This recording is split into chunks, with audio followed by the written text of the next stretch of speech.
Nama saya Nafisa Nazilatul Khairiyah, NIM T 2019-1232. Di sini saya akan menyampaikan materi tentang pengertian identifikasi masalah. Identifikasi masalah adalah pengenalan masalah atau inventarisir masalah. Identifikasi masalah adalah salah satu proses penelitian yang boleh dikatakan paling penting di antara yang lain. Masalah penelitian akan menentukan kualitas dari penelitian, bahkan juga menentukan apakah sebuah kegiatan bisa disebut penelitian atau tidak. Masalah penelitian secara umum bisa kita temukan lewat studi literatur atau lewat pengamatan lapangan seperti observasi, survei, dan lainnya. Kemudian, menurut Sugiono, identifikasi masalah merupakan suatu kegiatan berupa mencari masalah yang sekiranya dapat dicarikan jawabannya melalui penelitian. Semua masalah yang ada pada objek penelitian dikemukakan, baik masalah yang akan diteliti maupun tidak diteliti. Masalah yang diteliti umumnya merupakan variabel dependen. Berdasarkan masalah yang diketahui tersebut, selanjutnya dikemukakan hubungan satu masalah dengan masalah yang lain. Masalah yang diteliti itu kedudukannya di mana di antara masalah yang akan diteliti. Masalah apa saja yang diduga berpengaruh positif atau negatif terhadap masalah yang diteliti. Assalamualaikum warahmatullahi wabarakatuh. Sebelumnya, perkenalkan dulu nama saya Carmila, NIM T 2019-1248. Di sini saya akan melanjutkan penjelasan dari pemateri sebelumnya, yaitu tentang pendapat mengenai identifikasi masalah. Yang pertama yaitu menurut Umar. Identifikasi masalah sekelompok aspek yang berada di sekitar masalah utama yang dapat diteliti untuk menjawab permasalahan utama. Tahapan identifikasi masalah merupakan suatu kegiatan berupa mencari sebanyak-banyaknya masalah yang sekiranya dapat dicarikan jawabannya melalui penelitian. Pencarian masalah-masalah ini bertumpu pada masalah pokok yang tercermin pada bagian latar belakang masalah. Yang selanjutnya yaitu menurut Surya Sumantri. Identifikasi masalah adalah tahap permulaan penguasaan masalah di mana suatu objek dalam suatu jalinan situasi tertentu dapat dikenali sebagai suatu masalah. Salah satu ciri PTK adalah munculnya masalah memang dirasakan oleh pendidik sebagai sesuatu yang masih sulit dipecahkan.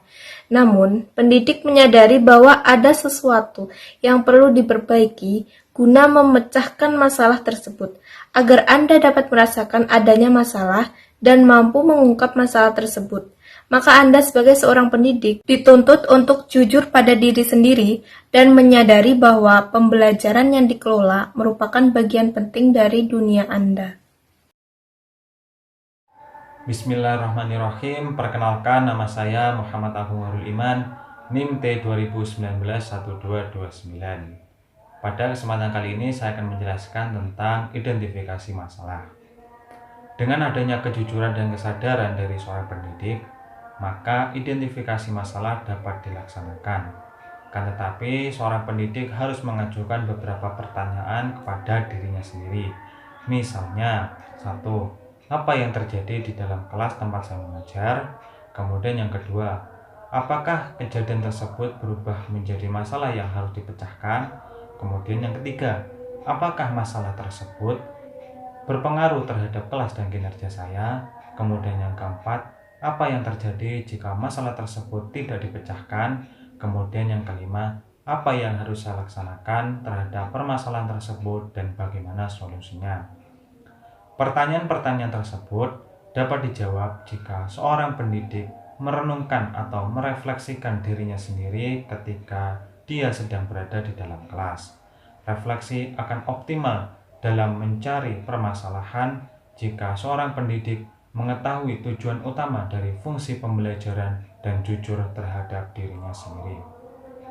Dengan menjawab pertanyaan-pertanyaan tersebut, artinya seorang pendidik telah melaksanakan identifikasi masalah.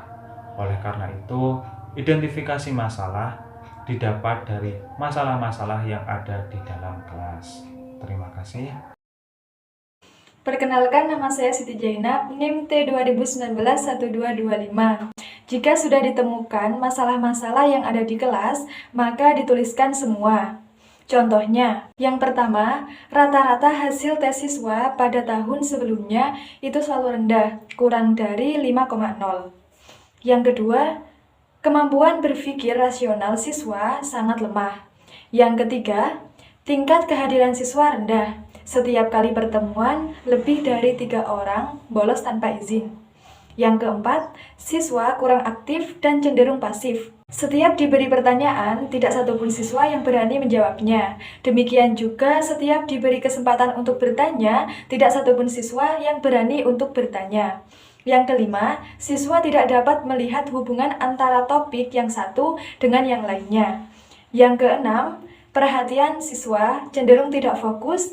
Yang ketujuh, kegiatan praktikum tidak pernah dilakukan karena keterbatasan alat dan bahan. Yang kedelapan, sebagian besar, 42% siswa berasal dari keluarga yang tidak mampu atau ekonominya lemah. Yang kesembilan, siswa kurang dapat mengaitkan isi pelajaran dengan keadaan alam sekitarnya. Yang kesepuluh, kurangnya dukungan orang tua terhadap belajar anak. Dan yang terakhir, siswa kurang terampil jika diberi tugas mengerjakan sebuah keterampilan. Sekian, terima kasih. Akan dilanjutkan oleh teman saya.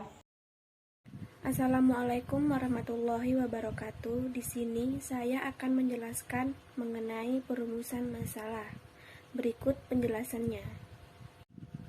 Menurut Tuqman, penelitian tidak dapat dilaksanakan tanpa adanya permasalahan.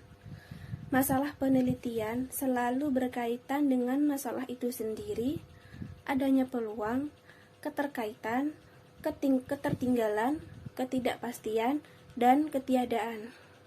Setelah mengidentifikasi dan menganalisis masalah, maka guru selanjutnya merumuskan masalah.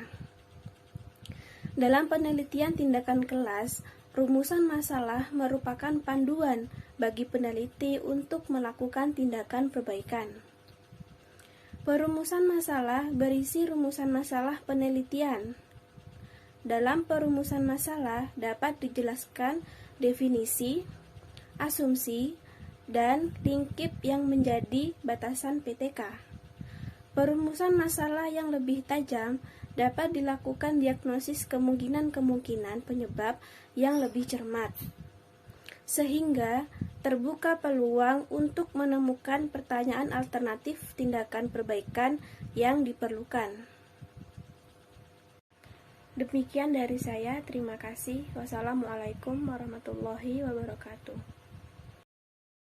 Sebelumnya, Assalamualaikum warahmatullahi wabarakatuh. Perkenalkan, nama saya Muhammad Miftahuddin, NIM T2019-1243. Di sini saya akan menjelaskan tentang tata cara penyusunan pertanyaan pada tahap rumusan masalah dalam PTK. Yaitu yang pertama, rumusan masalah menggunakan kalimat tanya.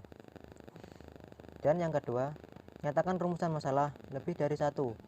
Minimal terdapat satu masalah untuk menjawab hasil dengan pertanyaan yang didahului dengan kata tanya apakah. Dan satu masalah untuk menjawab proses yang pertanyaan tersebut didahului dengan kata tanya bagaimana.